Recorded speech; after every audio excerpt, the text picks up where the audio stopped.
Happy Friday to you, and thank you so much for joining us tonight on Up North Live Unscripted at 6:30. A lovely way to wrap up the work week. A whole lot of 70s and sunshine across northern Michigan. Maybe a few showers up north, but Joe, what's the rest of the weekend going to look like? Any showers, or will we keep this nice, sunny, warm weather? We have a little bit of rain, at least a few showers tonight and tomorrow, mainly in the morning. Okay. And then that's it. Okay. For like the next week or so. So we do have that, and it's not a bad thing. I mean, it's dry, so to get a little bit of rain. Actually, September is one of our rainiest months, believe it or not, typically. And so, you know, we could use a little bit. It's not going to amount to much. We'll take a look at that. A few spots are already seeing a few showers, and that warm weather, Maya, which I know you love, is hanging around into next week. What do you think of that? I love it. Yeah. So we'll take a look at that too coming up a little later. All right, thank you, Joe. Let's start off with our top story tonight. To avoid a government shutdown in Michigan, state lawmakers and the governor must agree on a budget plan before October 1st. The budget delay is having a huge impact on schools, forcing districts to make cuts or prepare for them without knowing what revenue they'll get from the state. Up North Live's Mary Jane Glynn has tonight's Crisis in the Classroom report. The Charlevoix Emmett Intermediate School District sent out a letter to parents and students about reduced funding in the state budget could mean. Depending on what is the final, schools are going to be laying off staff members. Schools are going to be changing programs. Schools are not going to be having athletics. A lot of freezes have been put on across our districts, both in terms of hiring, purchasing, new programs. All of that has been stopped. We're still providing student programming and student services at a very high level for our students. But if the lack of a budget continues, it's going to be very difficult to continue that without taking extreme measures, mainly in terms of finances, to ensure that that keeps going. The purpose of the letter is to bring more awareness to these potential cuts and ask for help. What I'd love to do is have my parents contact their legislators and say, hey, don't use my kids as a pawn in your game. You guys need to do your job. Public schools are important to the state of Michigan. They're important to our culture. They're important to our community. They're important to both the history of America and to the future of America. Do your job. Pass the budget. State Representative Parker Fairburn serves Northern Michigan's 107th District. He says he's been transparent about the budget process and talks between the House and Senate.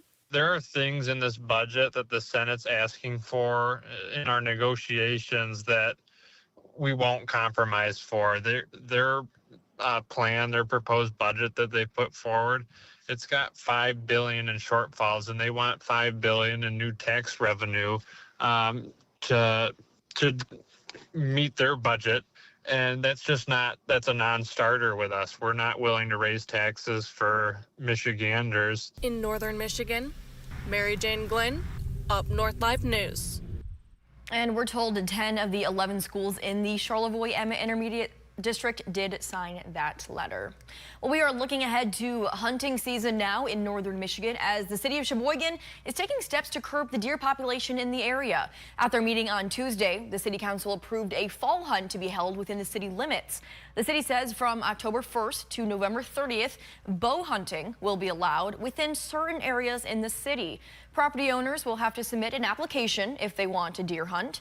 Each hunting area will be 3 acres and will be given an ID number.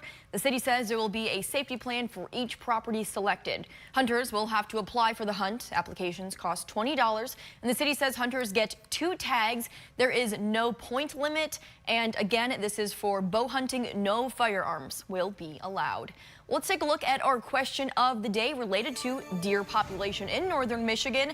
Do you think deer are overpopulated here in northern Michigan? Scan the QR code on your screen right now. That will take you over to our website where you can vote. It looks like right now we have 125 votes, and more people are leaning towards yes, but still a whole lot of people saying no. So go ahead and vote, and then head over to our Facebook page, or if you're watching this live stream on Facebook, YouTube, and X, you can leave a live comment. And at the end of the show, I'll show you those final results and read some of your comments. Well, the Traverse City Horse Shows are trotting into their final weeks of competition, wrapping up another summer of world-class equestrian sport at Flintfield Horse Park. Riders from all around the globe have come to compete for yet another year in the park. UpNorthLive's Madison Stoddard reflects on this season and what's ahead for 2026. From Olympic starts to future champions, Traverse City Horse Shows turned heads this summer. Park organizers say attendance continues to grow each year from 4,000 to 5,000 during the busiest weeks. We've had steady attendance growth over the last 3 years. This summer appears to be the same. We have two of our biggest weekends coming up. For 13 weeks, the Traverse City Horse Shows host Olympic-level show jumping featuring world-class competition. Some riders travel thousands of miles just to be a part of the Traverse City tradition. I've been coming here for 12 or 13 years now. It's a great place to come. We love Traverse City, and it's been a lucky place for me. For returning riders, they feel a sense of home on the grounds of Flintfield's Horse Park. Some even stay a whole summer to soak up every moment of Northern Michigan energy. So we just kind of decided, with us being from the West Coast, that it would be nice to have an East Coast setup and have a place to call home. And we figured, you know what better place than Traverse City? Traverse City Horse Shows houses a variety of skill levels. Riders get the chance to see and compete alongside Olympians. I mean, there's no better feeling than going up against the best, and especially here since I've been here, coming here for a while, and it's nice to be able to know the place that I'm at and be able to compete against the best instead of having to be intimidated by going to a new facility or any of these new places. And organizers aren't slowing down. Flintfield's Horse Park has seen new barns, permanent bathrooms, and hospitality upgrades. More improvements are planned for next season. We're also always trying to add new events in terms of the competition. So that's both for the riders and the athletes, but also spectators. What can we add that, builds the intrigue and builds the interest? From flourishing crowds to international champions, Traverse City Horse Shows is concluding its season on a high note, with even better things to come. Live in Grand Traverse County, I'm Madison Stoddard, UpNorthLive News.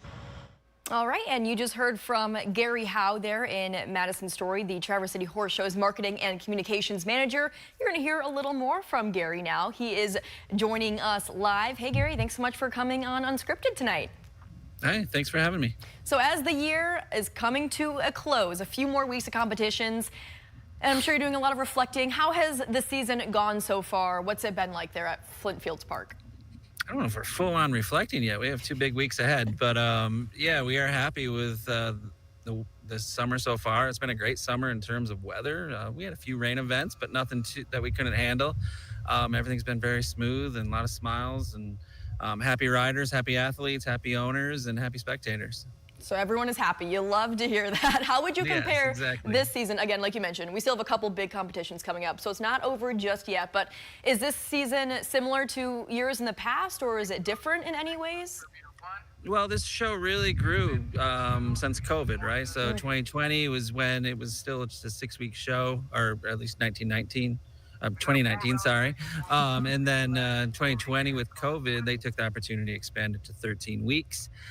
There was no spectators though. So really when 2023 was 2022, we had spectators, but 2023 was really the first year where we invited the public out after COVID.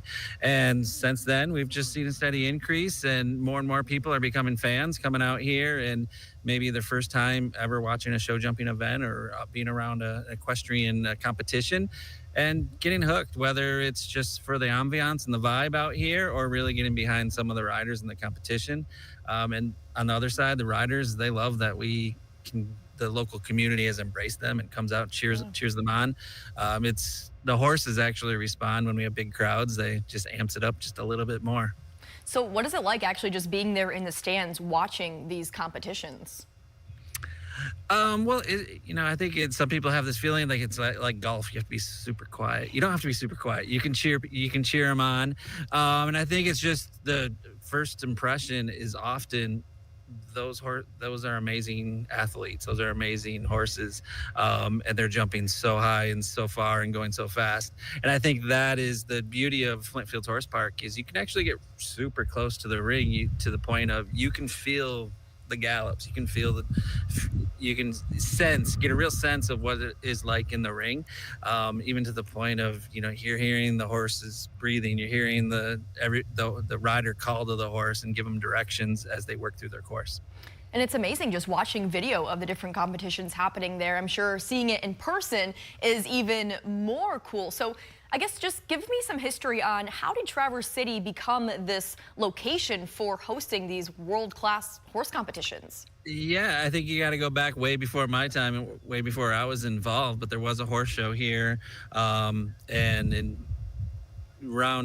it was smaller. It was 2 weeks, 4 weeks, and then 6 weeks. And then all of a sudden, Morrissey Management Company became aware of it and saw some opportunity when they came to visit, and then they started managing the previous horse show. They bought it in 2019, and they have 60 years of experience managing and owning horse shows, show jumping events particularly. And a lot of these riders are from Wellington, Florida, which in the wintertime has a 13-week season in the winter. But they're always looking for something in the summer. Where could they go for 13 weeks and kind of create a home base and to run their business and to compete? Traverse City stepped in where no one else was quite able, and partly because we have such a unique area here. It's a cool climate, or a moderate climate, beautiful.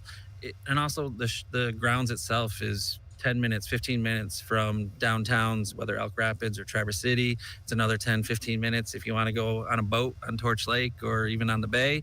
So there's just a lot of things to do. So it's a lifestyle show jumping event here, in the sense that you can bring your whole family, make a working vacation out of it. So a lot of people heading to Traverse City for these horse shows, whether they're competing or just spectating. Do you know the exact economic impact that the show has on the city of Traverse City? I did not exactly on Traverse City, but we have a study from 2021 that puts the local direct impact at about $130 million. So you're looking at $10 million per week that the show is happening.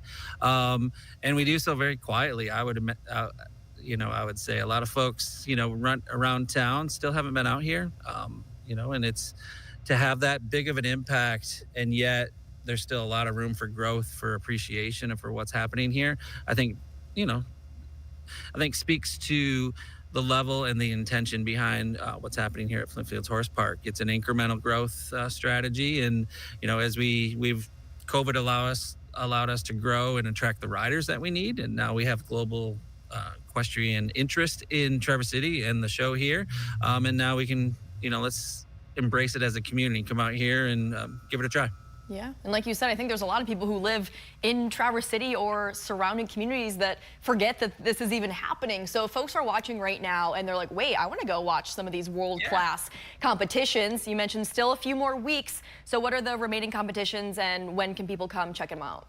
Yeah, I think, we save the best for the last around here. We have this weekend on Sunday at 2 p.m. We have the Longines FEI Jumping World Cup. It's a qualifier. It's part of the North American League. There's 7 competitions that lead up to 7 competitions in North America that lead up to the global finals, which happens to be in April in Fort Worth, Texas. Last year it was in Switzerland, just to speak to the level of competition that it attracts.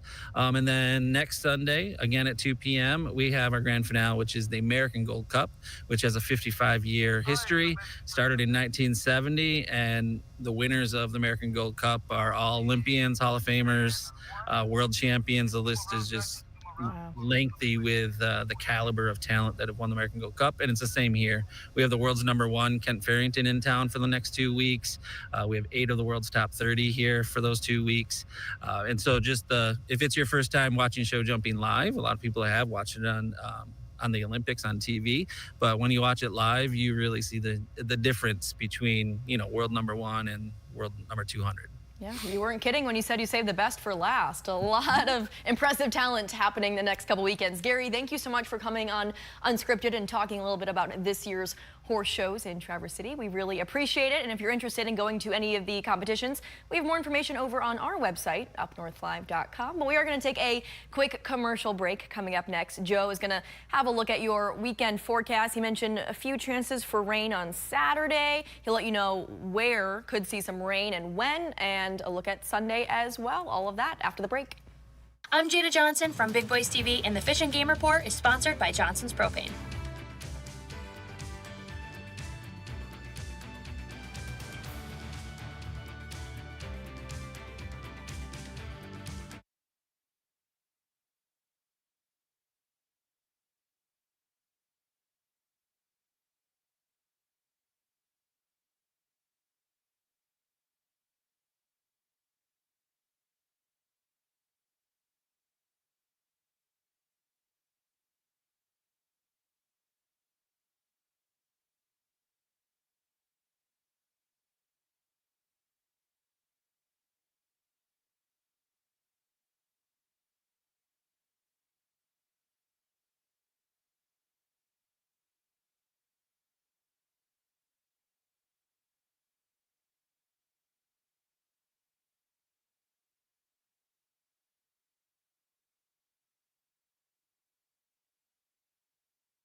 Nice to have some warm weather back in the forecast. Perfect for Friday night football and for the weekend. But Joe did mention a few chances of rain here and there. So for more on that, let's bring him back into the conversation. Hey, Joe. Yeah, and there is some spots are going to get a few showers. Already seeing that, but it's not going to be a whole lot, and it's not going to hang around either, Maya. So looking at the weekend in general, it looks pretty good overall, I would say. Let's take a look. Earlier today, we had our UpNorthLive Skyview drone over Grand Traverse Bay. That's Traverse City in the background out there. This was shot in Leelanau County, just north of Traverse City. A lot of boats still in the water. Why not? Another nice week coming up. 70s and 80s expected. And outside of that, small chance for a few showers. Looks dry. A nice view there flying over the bay. All right, let's take a look at what's happening tonight. We have an area of low pressure and a stationary front across Missouri and Iowa, low pressure in South Dakota, and then there's a front north of Lake Superior. None of these are anything significant, but that kind of working in tandem is kicking off some showers tonight from Minnesota into western Wisconsin. You can see this. And then we also have some rain across parts of the UP right there. So again, if you're tuned in there, Mackinac County, Luce County, parts of Chippewa County, you have some showers passing through. I know Newberry's got a home football game tonight. Probably a little bit of rain for that game tonight. And then some of these showers will gradually work into the lower peninsula. So here's what we expect tonight. There are these showers, maybe reaching down toward Alpena by midnight. And then tomorrow morning, another round of showers right there. So this is early. This is like around sunrise. From Ludington up through Cadillac, Lake City, Manton, Traverse City, up toward the bridge, showers. And then these kind of come to an end by noon, 1 o'clock, and then dry weather returns tomorrow afternoon. And with that, at least some sunshine. So showers early, then dry. And then Sunday looks pretty nice. Another dry, pleasant day to close out the weekend. And then here's Monday, a little early day fog, and then sunshine Monday afternoon too. Now, if you're wondering, well, how much, you see the showers there in Stormcast, how much is that going to amount to?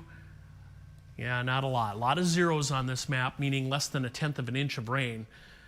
Best chance maybe along US 10, M55 there around Manistee, for instance, perhaps close to 1/4 inch of rainfall there.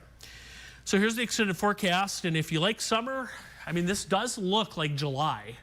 If you look at this extended forecast, you can see penciled in there the only chance for rain is Saturday. Saturday during the day, mainly in lower Michigan, in the morning, early afternoon, and then after that, a dry, warm stretch, Maya, as we head into next week. A little cooler toward the end of next week, it looks like, but another dry stretch coming up here.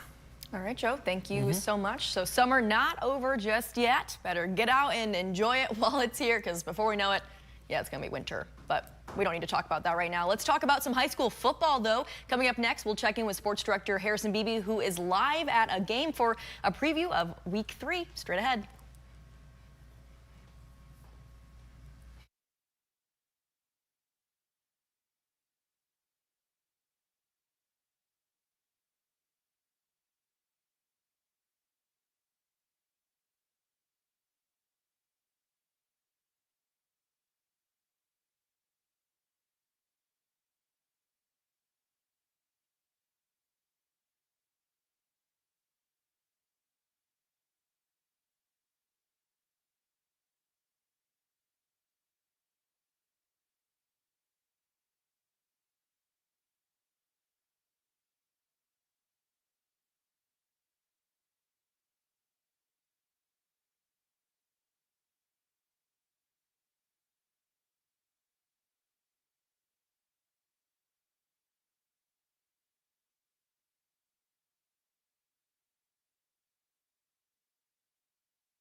We are about 6 minutes away from kickoff of Week 3 of high school football, and our sports director Harrison Beebe is live at one of those matchups.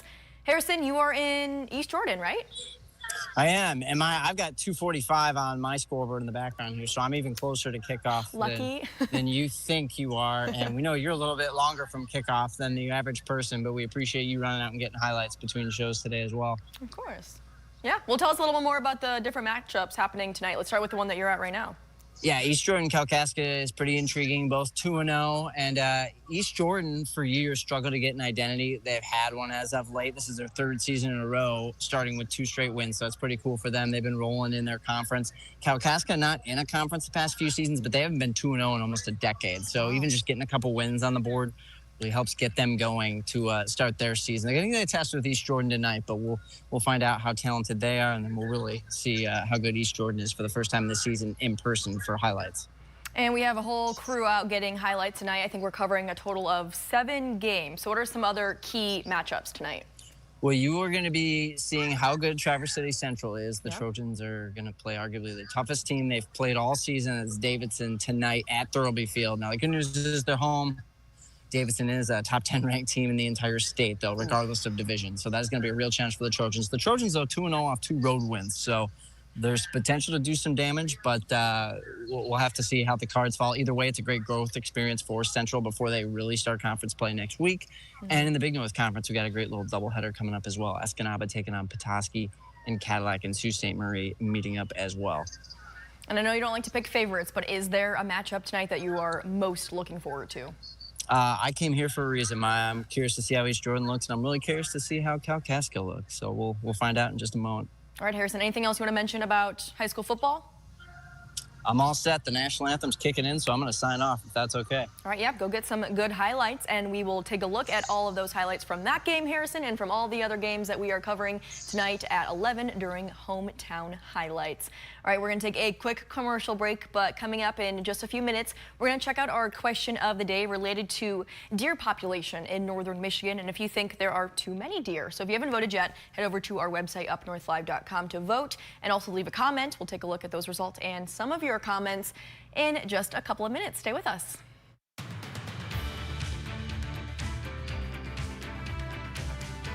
Salon services are furnished by Epiphany Advanced Academy in East Acme.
Taking one last look at our question of the day, do you think deer are overpopulated in northern Michigan? We have 137 votes, 57% saying yes, 43% no.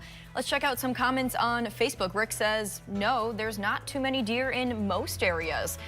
Sharon says, we're in Alpena Township. We enjoy the herd of deer. It seems pretty average. Cheryl says, we seem to have less this year, but we still see at least one daily. And Brian says some areas are overpopulated, but 20 miles away, the deer are almost non-existent. You can join the conversation over on our Facebook page if you want to let us know what your thoughts are on that. But we are out of time here on Up North Live Unscripted. Thank you so much for joining us. We'll see you right back here tonight at 11 o'clock.